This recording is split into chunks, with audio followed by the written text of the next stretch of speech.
In this world we're living in, it's getting hard to see. Our faith has been so blinded by the pain and agony. There's people left deserted, so empty and afraid, searching for the truth. I have just one thing to say: He's still the answer for every problem that you face. He's still the answer, and every moment you'll find grace. So no matter what you're going through or the burdens that you bear,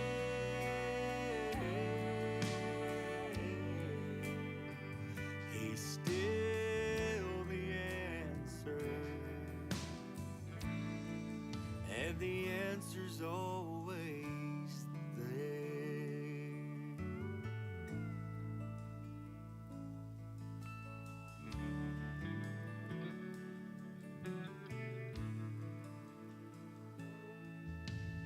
In this world I'm living in, it's getting hard to see. My faith seems strong to others, but this question lives in me. Lord, are you still with me? Can you hear me when I cry? That I hear a voice like thunder speaking to this heart of mine. I'm still the answer for every problem that you face. I'm still the answer, and every moment you'll find grace. So no matter what you're going through or the burdens that you bear,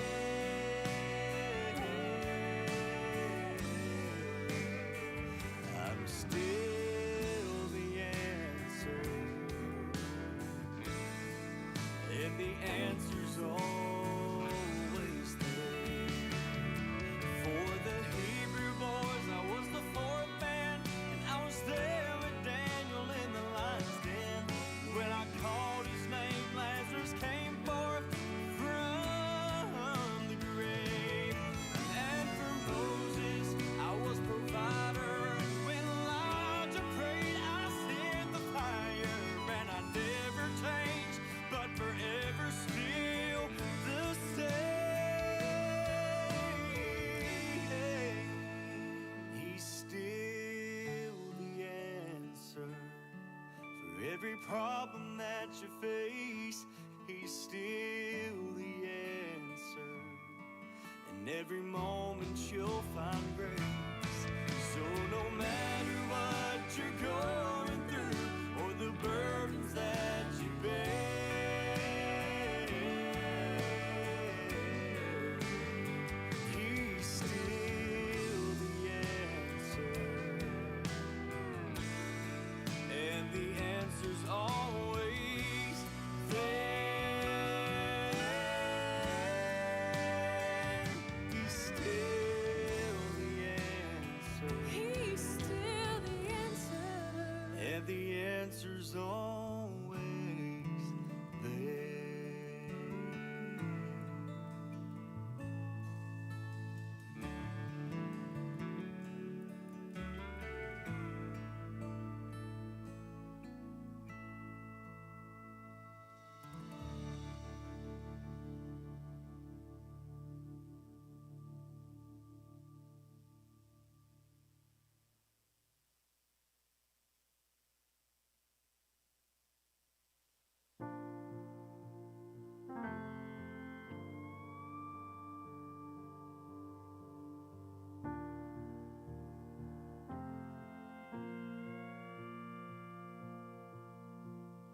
The devil laughed and said, I've won.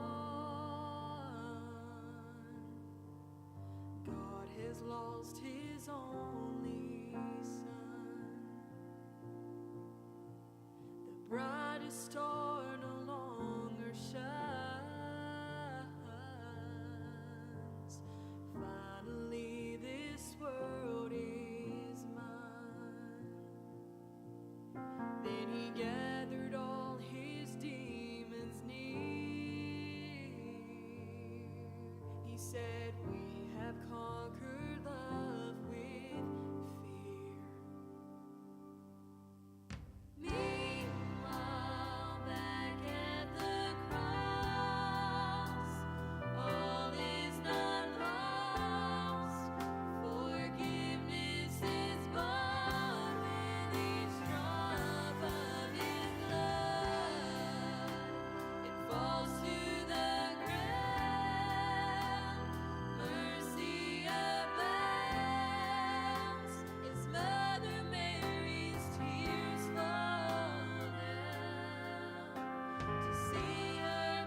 Good morning. It's good to see all of you out this morning. And let's pray for the ones that's not here. Pray that the Lord's will be done in all of our lives. I think we'll read from the Psalms this morning. I'll fill in for Vernon. He likes the Psalms real good, and they are real good for devotions or whatever.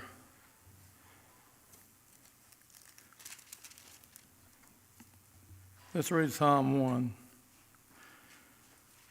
Blessed is the man that walketh not in the counsel of the ungodly, nor standeth in the way of sinners, nor sitteth in the seat of the scornful.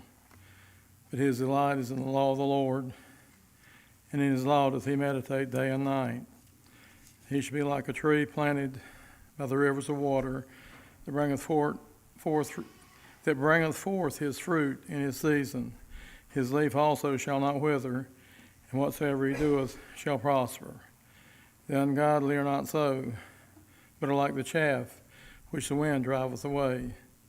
Therefore the ungodly shall not stand in the judgment, nor sinners in the congregation of the righteous. For the Lord knoweth the way of the righteous, but the way of the ungodly shall perish. Yes, sir. And so we can take the Bible, what it says. We know it's true. And the ungodly will not prosper. And we need to realize that. And we need to pray for the ones that's not here, as well as ones that are here. There's sickness that's out there, but there's a lot of other things that's hindering people from being here as well. And just pray that the Lord's will be done. I'll ask Mitchell, if you will, lead us in prayer. Thank you for this day, Lord, that you've allowed each one of us to get up and come to your house this morning, Lord. Lord, I pray, Lord, that your will be done here today, your way. Father, just be with each one that couldn't make it, Lord. Bless them in a mighty way. Some sick, Lord, just be with them. Just be with us through this Sunday school hour, Lord. Just be with the teacher, Lord. And just watch over us, lead, God, direct. In Jesus' name we pray. Amen.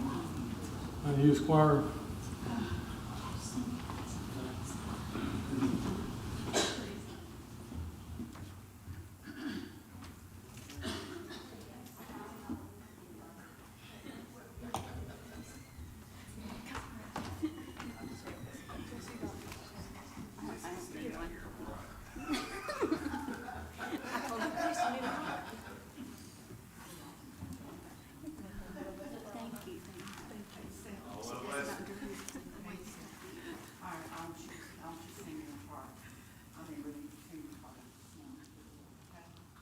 I'm so glad that God, He's on the mountain, it's so sweet and warm. Amen. But I'm so glad that He's down there in that valley. When we get there, He said He'd never leave us nor forsake us. And I thank Him for that this morning. So y'all sing out for the Lord this morning. Life is easy when you're up on the mountain and you've got peace of mind like you've never known. But when things change and you're down in the valley, don't lose hope, for you are never alone. And the God of the mountain is still God in the valley. When things go wrong, He'll make them right. And the God of the good times is still God in the bad times. And the God of the day is still God in the night. We talk of faith when we're up on the mountain, but talk comes so easy when life's at its best. But it's down in the valley of trials and temptations, that's when faith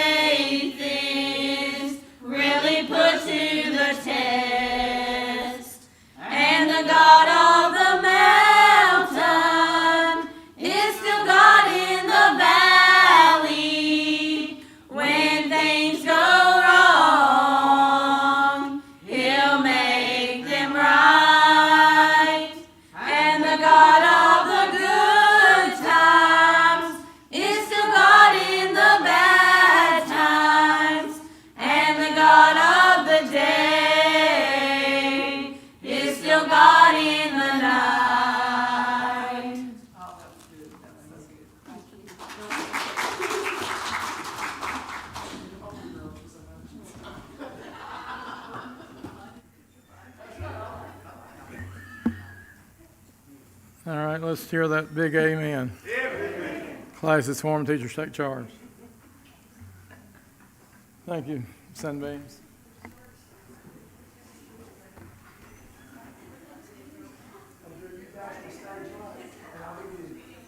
No, I'm well, yeah, for emergency, but I'm trying my best to not need one.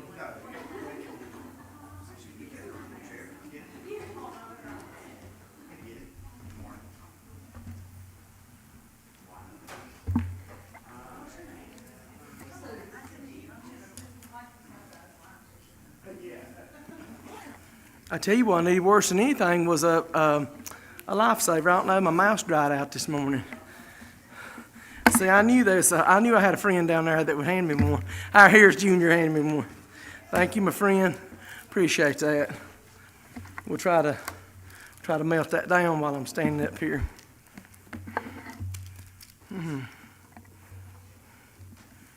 Thank you, Drew. I appreciate that.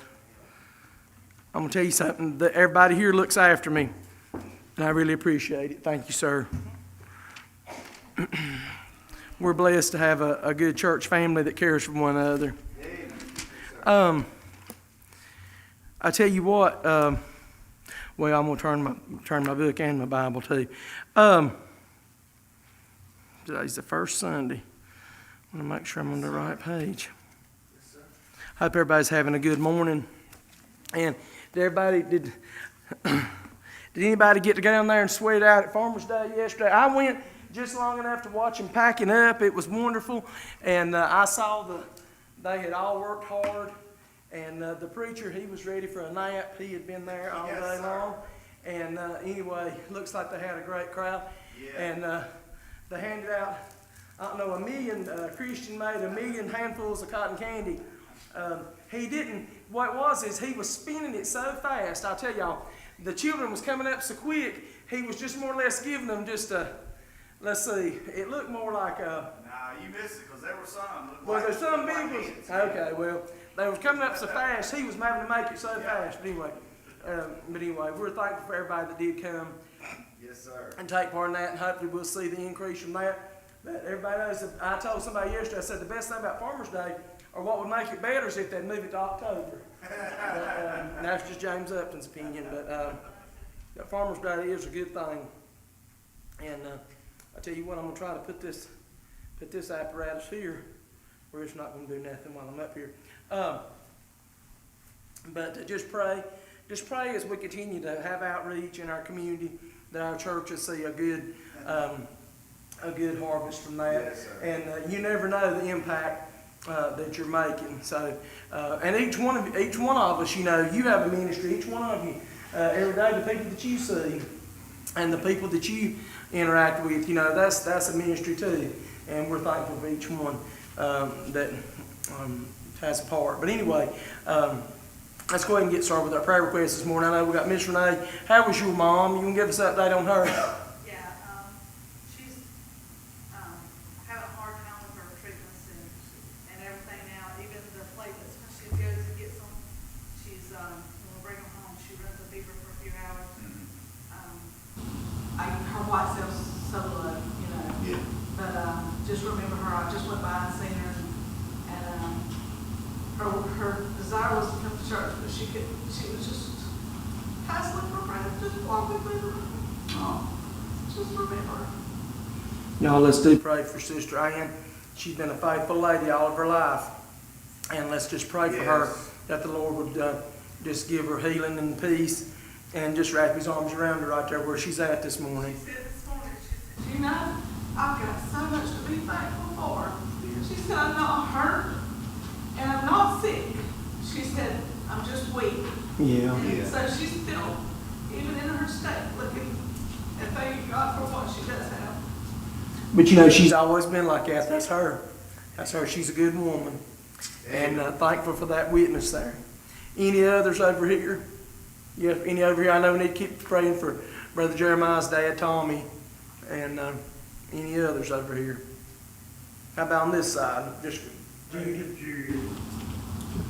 How's she doing this week? About the same. Okay. Let's continue to pray for Miss Judy and Brother Donnie. Any others back here? All right. If not, what about on this side? Yes, ma'am, Miss Doris. Just remember, Jerry, he has good days and bad days. Don't feel good. Okay. Let's remember to pray for Brother Jerry. Yes, sir, Junior. Pray for Tony. Tony Cook. Any others over here? Remember Nathaniel. Pray for Nathaniel Frank. Pray for Jason, Sarah, and Lydia. Yes, sir, bud. Remember Miss Davis, she's got a practice. Okay. Let's do them. Also for her brother. Okay. Let's remember this. Remember this request. Yes, ma'am, Miss Linda. If you all will just keep praying for Paul, he's got some more tests that he's got to go through, and just pray for him that everything will be the way the Lord wants it to be. Yes, ma'am. We sure will be praying for Brother Paul. Y'all continue to pray for my dad. He is, we haven't talked about it a lot, but he's been having some issues with his blood, and he's been going up to Ashboro to Dr. Lewis, that's a hematologist. So y'all just pray. He's at the cancer center, but it's not for cancer, it's hematology. So y'all just pray for him that they'll figure out. I think that's part of his issues that he's been having. So y'all just pray for him, and just pray for Mama. She deals with her same ailments all the time, and there's not a whole lot they can do for her. But she covets your prayers as she looks after him and tries to look after herself. And anyway, y'all just pray for her. Any on this side this morning? Yes, ma'am, Miss Norma. Just continue to remember Regina. Yes. Okay, let's remember Regina. Any others over here? Yes, sir, Don. Remember my mom. Yes, sir. Preacher. Remember Brother Vernon, Miss Carolyn's doing better, Brother Vernon's not feeling so well, and Hopkins, I think they've had some sickness as well. It's just, and of course, folks come back from vacation today, but Yeah, people traveling. preaching this morning. He's preaching High Rock over there for his for Mac. Yeah. So pray for just pray for them in their service today. A lot of people being used today in special ways at other places. And anyway, I tell you what, even people driving on the highway, hopefully they're praying for the people that's traveling on the highway with them. And I know, I'll tell y'all a good one. I'll tell you a good one on myself. When you get, and this is just a tip, this is just a doctor's tip. I had to go down to Pinehurst, and I was having surgery on my eyes. And I remember I was so nervous, I was gripping hold of the chair, and I just thought, what in the world? And you know what I got thinking about, and we'll talk about it here in just a minute, but I got thinking about, hey, y'all come on in. I got thinking about, whenever you get nervous, tore up, you think, well, how am I going to get my mind off of this? So what I started doing is I started looking around in there, and I saw a lady.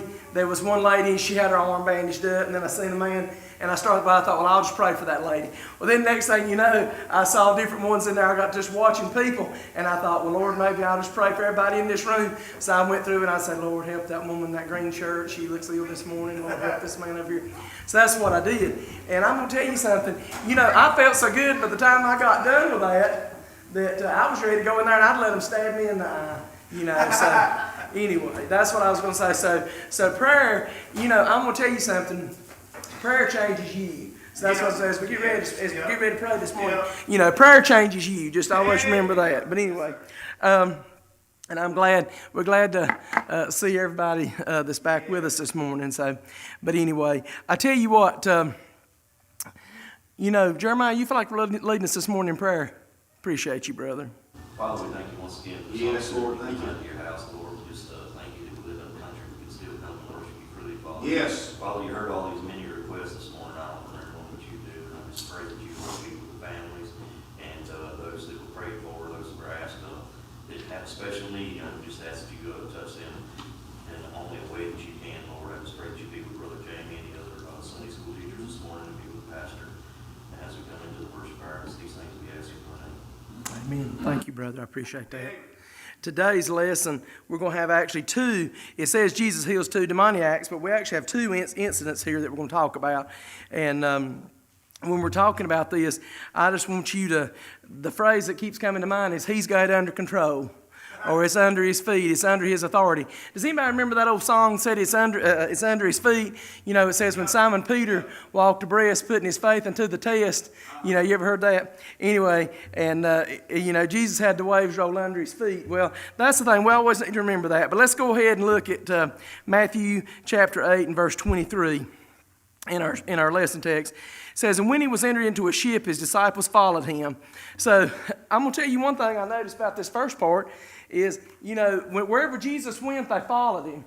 So that's one thing, you know, in the very first verse, you know, what are you doing today? You know, I thought about myself, you know, are we following Jesus? Are we following the places that he's going, you know, in our life? You know, I think so many of us, it's easy to get off on the wrong path. It's easy to get off on the wrong path. But his disciples, you know, that's how we're never going to be disciples like they were apostles.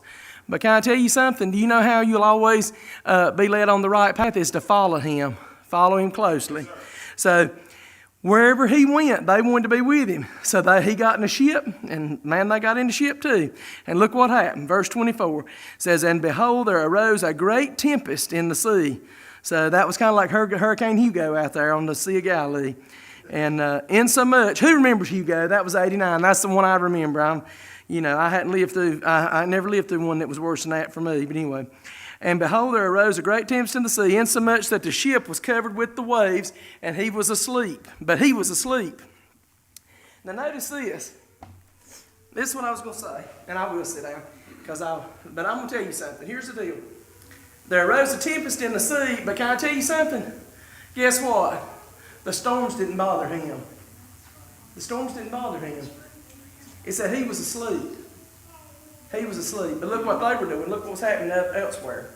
His disciples came to him and awoke him, saying, Lord, save us, we perish. Now, notice this. It says the ship was covered with waves. Okay, the ship was covered with waves. You know, only one time in my life have I ever been on a sinking ship, physically. And I'll tell you what. Now, this is a true story. This is a true story. I was... I'll tell you this. Who remembers, some of y'all have been here a long time, y'all remember Preacher Jerry Whitehart. He could always have a Jerry Whitehart tale. So I have Jamie tales, but if I tell a Jamie tale, it's a true tale. Hopefully. Anyway, and I hope Brother Jerry's was too. He had a lot of good ones. Anyway, you ask me about a rattlesnake later, I'll tell you about it. Anyway, what I was going to say is one time I was in Baden Lake, and my Uncle Fred, if anybody knew my Uncle Fred, I'll just give you a good reference. If you knew Buford Manus, Uncle Fred was Buford Manus' cousin. They looked just alike, except Fred was about half as tall, so he was a little short version of Buford. And you know, they was men of not a lot of words. So anyway, so Uncle Fred, he was out there on the pontoon, and it was 4th of July, and there was about 12 of us on there. And anyway, we run over a log or something in the lake or hit something, and one of the pontoons got a hole in it on the front end. Well, let me tell you what happened. That boat, the waves started coming in. What happened was the front end went like that. Well, me being challenged like I am, I'm sort of heavy in the lower end. And so I was pushing the boat down, and Freddie said, get up the back, like that. You know, you'd have to know him, you know. So I ran to the back of the boat, and then the boat, of course, you know, everybody did. I mean, it was just like the Poseidon Adventure, if you've ever seen that. The boat just went like this, you know, the front end just come back up. So, but I'm going to tell you something, and I didn't think you could sink a pontoon. I didn't think you could, but you can if you bust the pontoon, and they fill up with water. So what happened was the water started coming over that front end, and it was up to my knees. The water was up to my knees, and I'm going to tell you something. I was scared, but I knew I had the Lord. But I will tell you something else. There was some people laying out there like lizards. There was a place we went by, and there was like a little beach area, and there was people out there like lizards, and they was just hollering at us like this. They said, "We'll get y'all, we'll save y'all." But anyway, we finally got kind of flattened back out, got the weight distributed, we went back in home. But I'm gonna tell you something. That's the closest I've ever been to being on a sinking ship. So y'all needed that this morning to kind of get your blood flowing. But can I tell you something? Else? Now let's talk about real life our life for a minute. Here's the thing. In my life, before I got saved, I was on a sinking ship. Did y'all know that? But can I tell you something else? Since I've been saved, there's been times that I'm on the ship. Jesus is on my ship. He's right here. This is my ship. This big old ship I've got here. And can I tell you something? He's on here with me. And do you want to know something? Different times in my life, the waves have been crashing over my head. But do you want to know something? I was the one that was freaking out. I was the one that was fretting. I was the one that was in the tempest. I was the one that was losing my mind. And you know what? You know where he was at? He was calm. He was asleep. He was in control. You know what? See, that's the reason why you got to listen to that still small voice. Did you know that? The calmness that comes from him, the joy that we get from him, that's the calmness. When you're all to pieces worried about something and you've got anxiety, that's not him. That's not him. Now, I'm not going to say we won't all face that. I face it most days. I tell you what, I get up in the morning and I start thinking about my day. I start thinking about all the people that's going to call me that day and tell me something that I've not got done, or something that the IRS has said to them. They sent them a letter, or they've got some kind of something that they need to know, and they need it right now.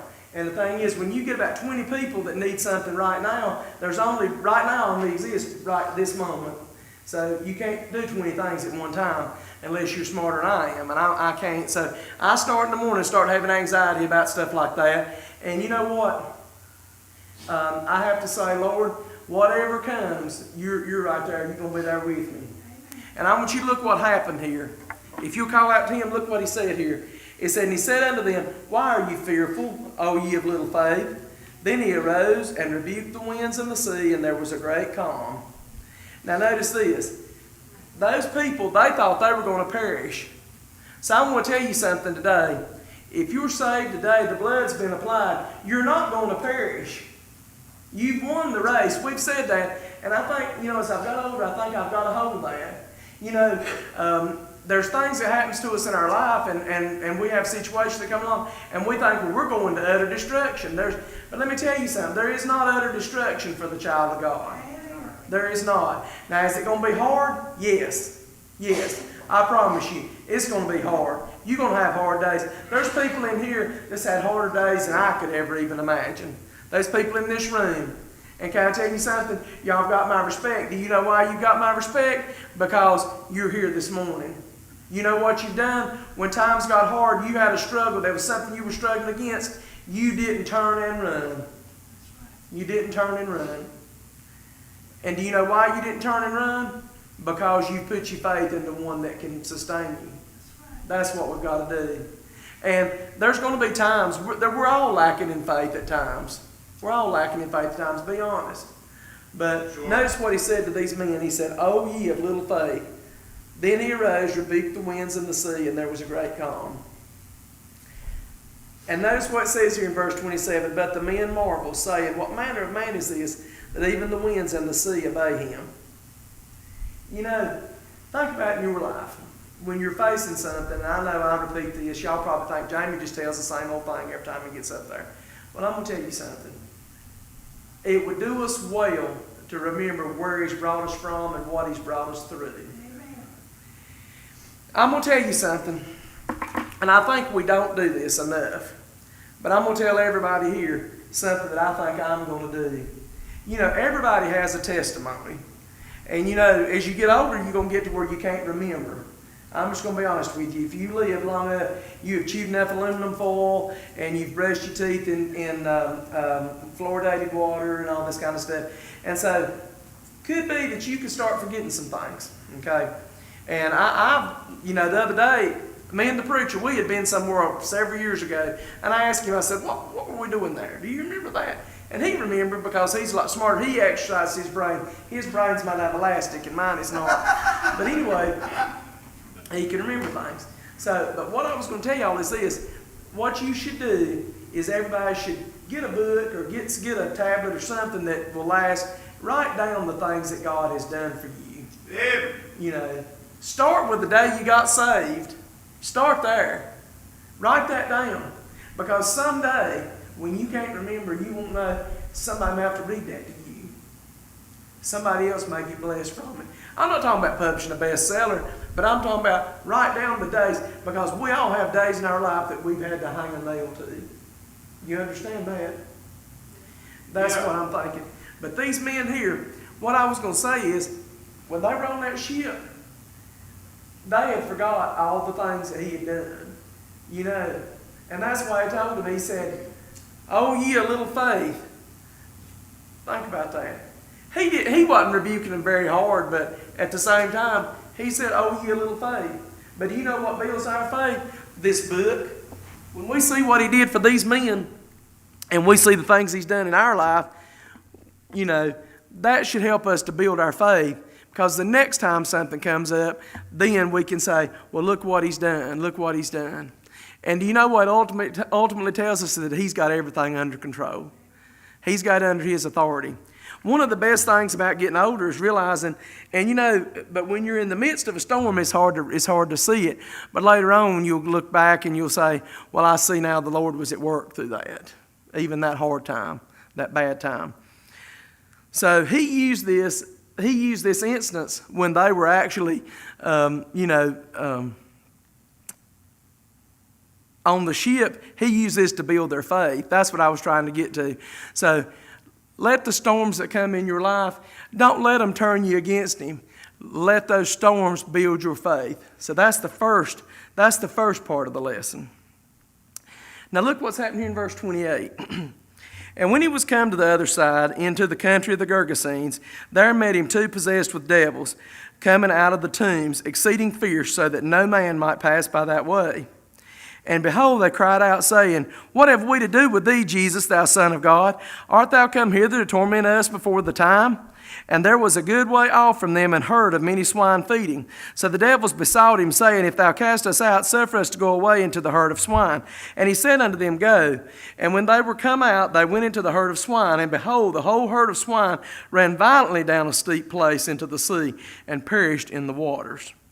And they that kept them fled, and went their ways into the city, and told everything, and what was befallen to the possessed of the devils. And behold, the whole city came out to meet Jesus. And when they saw him, they besought him that he would depart out of their coast. So, after the storm had passed, or after he had calmed the storm, they went across the sea, and they were in the country of the Gergesenes, or the Gadarenes, as it says in other accounts. There met him two, and I want to tell you something. The Bible's not contradictory. Now, I want to just point this out. You know, in Matthew, it mentions two. Okay, and I'll just give this for example. There's not one word wasted in Scripture. Okay, so every account is accurate. But here's the thing: me and Clark, we could be there, and we could see the same thing. Clark could, me and him could be standing here, and I could see Junior wearing it, and I could say, yeah, I seen there was four, and I could say there's four people sitting there. But Clark, his mind could be focused on Junior showing out, and him not really pay attention to these other three over here. You see what I'm saying? I mean, I'm just trying to tell you that it's an eyewitness account. You always got to remember eyewitness account. It's just like when there's four people sees a car wreck, they all four saw something different. But do you want to know something about the four Gospels? We're blessed because the Holy Spirit inspired each one of these people to write these accounts, and each thing that is mentioned is for us and is for our encouragement and for our learning. And so don't get tore up and down in the weeds about that. But there were two, it says, possessed with devils, coming out of the tombs, exceeding fierce, so that no man might pass that way. And these men, it doesn't tell us how they become to be possessed by devils. The lesson writer even talked about it in the lesson. You know, some people, they get obsessed with learning about demons and things like that. I'm going to tell you something. There is an unseen world. There is an unseen world. And there are demons. And where do demons come from? Preacher, you correct me if I'm wrong, but the demons, the devil, he took a third of the fallen angels. There was a third of the angels fell from heaven. And Lucifer, when he was fallen, a third of those went with him, and that were fallen as well. And they now, you know, we really don't know the number of that. But I will tell you this, those demons, you know, they're at his command. And but can I tell you something? Who's under or who's over them or who's over their authority is Jesus Christ. We're going to see. So let me tell you something. You don't need to concern yourself with demons. You need to concern yourself with the things of God and stay close to Him. Then you won't be worried about these things. Okay? Because some people, you know, and that's one thing the lesson writer had said in the lesson. He was saying, well, people get tore up and concerned with this demonology and all this stuff. There's no need for us to do that. No need for us to do that. We just need to understand there's things that you don't mess with, and there's things that you don't dabble in. And the way you keep yourself from doing that is do what the righteous do and do right, and just leave these things alone. Okay? So, but I will say this. I will say this. I'm going to say this last little thing here. Look at your home, walk around your house, and I'm going to tell you something. There's a lot of things that might seem innocent, and I hope nobody here has this, but you might have at your house, you might have little dream catchers that you got at the Indian reservation. You might have different little things like that, maybe little statues of this or that. I'm going to tell you something. If there's anything funny looking in your home, or any books or anything like that that's not fit to read, I challenge you to go in and get that stuff out. And I'll just go ahead and say this, and I'll tell this right here. I know I had an aunt and uncle, and they didn't pay attention to what their daughter had brought home one time, and she had brought home, it's sold for a board game, and it's a board for Divine with Spirit. Y'all know what I'm talking about. We won't call the name of it in here. And I'm going to tell you something. They didn't realize that she had that. And she would go and play that with her friends, whatever. But I'm going to tell you something. That's opening doors. And you don't need to open doors. You don't need to touch these things. God's people don't need to have any part. You don't need to have that in your home. So that's where I'll leave that. But we don't know how these men, we don't know how they came to be demon-possessed, but we know they were. But then, guess who's going to come in and take a new possession? Just get ready. It says here, they were coming out of the tombs exceeding fierce that no man might pass that way. And behold, they cried out. Now notice this. They knew him. How do you think they knew Jesus? How do you think they knew? They were seeing somebody they had known a long time. You remember in the beginning, from before the world was ever made, they knew who this was. They knew him before he ever came to earth. You see that? They knew him from heaven. They knew him from when they fell. That's when they knew him from. And it says, what have we to do with thee, Jesus, thou Son of God? Art thou come hither to torment us before the time? Can I tell you something? They knew their beginning and their end. So, this is the thing. We'll listen to everybody. You ever notice that? You'll listen to everybody. But this is the demons right here testifying to who he is. They're testifying to who he is. Yep. They know who he is and they tremble. You see? You know why? Because they know he's going to put them in that lake of fire one of these days. They're going to be gone forever and ever. Okay? It says, art thou come hither to torment us before the time? So they recognized him. And then it talks about the herd of swine. I've wondered why they wanted to be put into the swine. I can't really tell you why. I can't tell you why, other than they just wanted to be away from Jesus at whatever cost. And so they besought him to go into the swine, and he said, go. And notice what happened to those swine. They went violently into the sea. So I'm going to tell you something. This is the message in that for me is when somebody has a demon in their life, they're headed for utter destruction.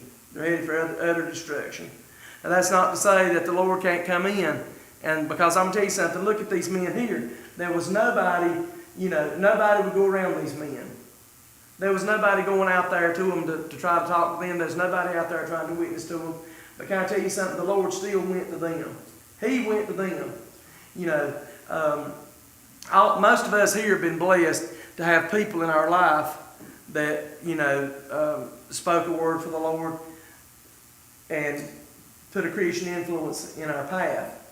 But yet he still came to us. But I'm going to tell you something. These men here, nobody was going to them. They were in the tombs. You realize that? They were somewhere nobody wanted to be. They were in the tombs. Nobody was going out there. But they were not so far gone. Here's the message. They were not so far gone that he would not take time for them. So I'm going to tell you something. There may be people in your life, there may be situations and people in your life, and you may say, I can't get to them. Have you ever seen somebody that just wouldn't listen to you anymore? You know what I mean? you know, and you think, well, I can't get to them. Can I tell you something? There's no place that they'll ever go. Keep praying for them, because he can get where you cannot go. And that's the thing. He was there. And, you know, the demons that possess people nowadays, I think, are demons of addiction, you know, to all manners of things. Demons of self, you know, where we place self above everything else. You know, it doesn't have to be these people that are out here doing like this, but then we do have that too. But just remember, nobody is so far gone that the Lord can't come to them.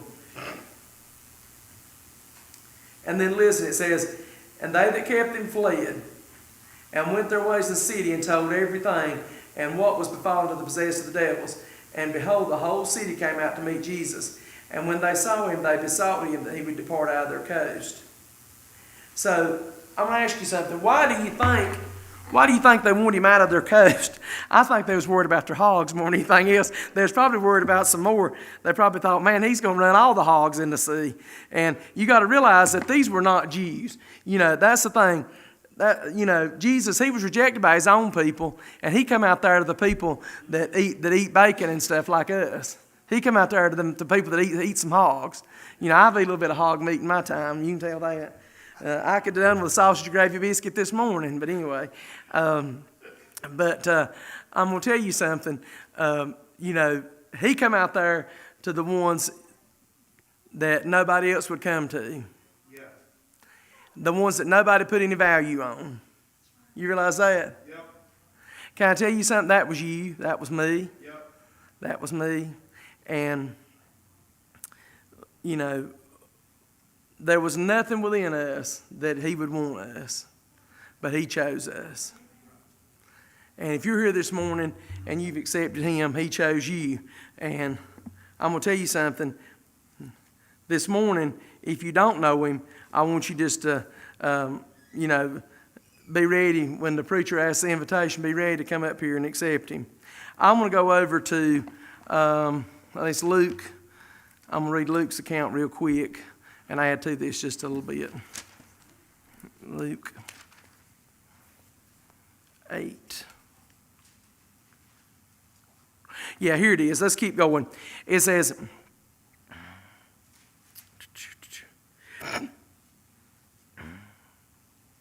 there it is.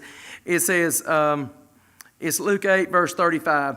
It says, then they went out to see what was done and came to Jesus and found the man out of whom the devils were departed, sitting at the feet of Jesus, clothed and in his right mind, and they were afraid. See, that's the thing. They marveled. We were talking about the hogs. They marveled at the man. They wondered what kind of man Jesus was, that he could do these things. He had the devils under authority. He cast out those demons. It says, they also which saw it told them by what means he that was possessed of the devils was healed. Then the whole multitude of the country of the Gadarenes round about besought him to depart from them, for they were taken with great fear. See that? It was fear. And it says, he went up into the ship and returned back again. And it says, now the man out of whom the devils were departed besought him that he might be with him. But Jesus sent him away, saying, return to thine own house, and show how great things God hath done unto thee. And he went his way and published throughout the whole city how great things Jesus had done unto him. And that's kind of what I was talking about a little bit earlier, is, you know, that man, once Jesus had done a work in his life, he wanted to share that. And you know what we do? Can I tell you something? We live in a world where we've got so much peer pressure that we're afraid to tell the world what Jesus has done for us. You ever know that? You know why? Because we're afraid somebody's going to make fun of us, somebody's going to persecute us, somebody's going to say, oh, that's one of them Jesus freaks, he's one of them, you know. And that's what I've heard that. You know, I've heard people say that. You know, I'm part of a group. We have an accounting society, and it's good. It's a great group of people. Most of them's older than me. Young people don't want to do accounting. You know why? Because it's not flashy, and you have to work hard, and you get paid. But the thing is, you really have to work hard to get paid. Anyway, you have to work a lot of long hours. We should leave it like that. But anyway, and young people don't want to do that. You know, everybody now, they want to get out of high school and make $1,000 a week the day they graduate. It's impossible, okay? Around here it is, anyway. But what I was trying to say is those people, I'm in that group of people, a lot of them's older than me, but they don't like my ways a lot of times. You know, they want me to plan the event because I'm one of the younger people, and they think I've got stamina and energy to plan it, but then they don't like it because Jamie don't have an open bar. You know, Jamie calls the preacher in to pray for us, and Jamie calls the preacher in to speak to us. You know, that's what it is. They don't like it. I mean, some of them like it, but some of them don't like it. And I'm like, well, when they get ready and they don't like it no more, they can get somebody else. And they probably will one of these days. I'm probably about to the end of my time. But at the same time, the time I've had, you know, and that was one thing. We had an event this past year, and I always have it one night as a family night, and which means we won't be having anything out of the way going on there, you know. And some of them, they said, we didn't have nothing to drink at the family night. I told them, I said, there's bars everywhere. Go to a bar. I don't care. But you're not going to do it here, you know. And so what I'm trying to say about that is sometimes in life you have to take a stand. He took the greatest stand for the world that anybody ever took. He took it on the cross. Yes, sir. You see that? He took it on the cross. If you can't stand up and say, nah, I don't go along with this or I don't go along with that, you know, we all need some backbone. I need more. I need more. I need more. But you know what's going to give you backbone? Is remembering the things He's done for you and publishing it abroad, doing like this man here. He said, return to thine own house and show how great things God hath done unto thee. What I was saying when I was mentioning writing it down, think about this. You know, I'm looking at Amber and Kevin over here. They got 2 kids. You know, the day's going to come, them little kids, they're going to need to remember what the Lord's done for y'all. Write it down. Write it down. So I say, Donnie, your family, you know, they need to know what the Lord's done for you. One day you ain't going to be here to tell them in person. Write it down. Write it down. Or tell them. Make sure they know. Tell them to repeat it. Each and every one. Just remember that. He said, return to thine own house. Let me tell you something. Your first ministry ought to be at your own house. Yes, sir. You realize that? It ought to be at your own house. We had a night down here at camp. We had a night down here at camp. It was Thursday night. And Brother Josh, he took an opportunity and he said, y'all, he said, we need to encourage Brother Jonathan tonight. And so they did. They took time and did that. But I'm going to tell you something. One of the things that he did is he said, you know, everybody needs to realize his first ministry is to his own house. But let me tell you something. It's not just him. And that's the thing. Everybody, they say, well, you know, look at our pastor. He's not doing this or he's not doing that. But the thing is, his ministry is first to his own house. But can I tell you something? Your ministry is first to your house too. You know, the first thing when something goes wrong at your house, you don't need to say, well, y'all, let's get the preacher on the phone. We got to get him down here. I don't know what we're going to do. Let me tell you something. There's times that we need to call the preacher. There's times in my life I've had to call the preacher. But can I tell you something? Your ministry is at your house. Why don't you stay up close enough to the Lord that when something happens at your house that you can minister to your family? That's all I'm going to say. You know, I mean, I know that sounds ugly, but and I don't know why I got off on that, but I'm saying, you know, and we need each other. We need each other. But I'm gonna say, minister to your family, minister to your family. But that's what that man did, you know, because. But sometimes we need each other. We need each other. But we need to share the things that He's done for us. We need to always be mindful of the work that He's done. But can I tell you, the greatest thing to remember today is that He's got all under authority. He had those demons under authority, you know, and He has the elements under authority. There's nothing that's not under His authority. He has it under control. Our situations, our life is under His control. And I know we don't understand. You know, there's so much in my own life I don't understand. In my life, there's been things, and I'd say, Lord, I don't understand. I don't understand why. Why has this happened? Why have I had to go through this? Why is this situation like this? You know this is not what I wanted for my life. Not at all. And you know what He says? He says, trust me. Amen. Trust me. So that's the best thing I can tell you today. Remember, He's got it under control. He is faithful. You can trust Him. Because can I tell you something? When you're scattered and you're going every which way, He's laying in the spirit of calmness. He's right there. And He speaks in that still small voice that's right inside in our heart. Anyway, guys, I thank you for your good attention this morning. And y'all are always a blessing to me. I tell you what, this morning, Preacher, you feel like dismissing us. Thank you, sir. Father, thank you for the opportunity to be in your house today. Thank you for the privilege of being able to be in your word. I pray that you bless your servant today. Thank you for Brother Jamie today. Thank you for the thought. I pray, God, that you prepare our hearts for the preaching of the word of God just a little while. Bless the kids as they get ready to come out of Sunday school as well. I pray that you bless every teacher, bless every student. Lord, I pray, God, you bless our day with you. In Christ's name, amen. Amen. Thank you.